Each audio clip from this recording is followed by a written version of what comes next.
Okay, so we're asked to translate the shape by this vector and label it B. So for vectors, we always write down how far right at the top and how far up at the bottom.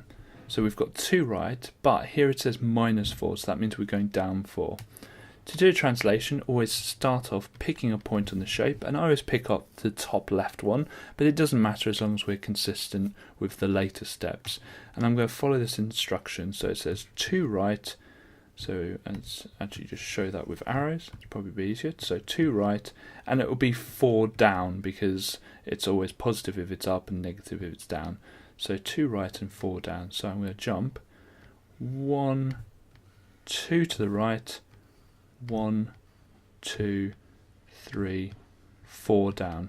Now I'm going to then draw in shape B. Now be really careful. That point here on shape A shows that the point I'm moving is the top left of that shape.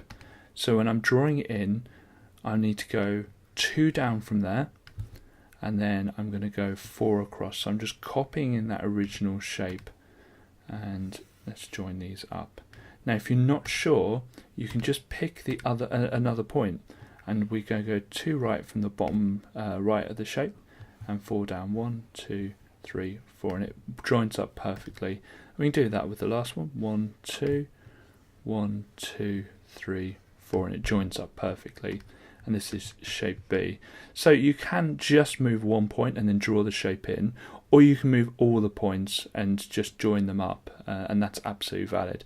Just make sure that you start and end on the same point on both the shapes, because often students might draw in the shape like that, even though they originally picked the top left one. So that would be not very good, because that won't get the full marks.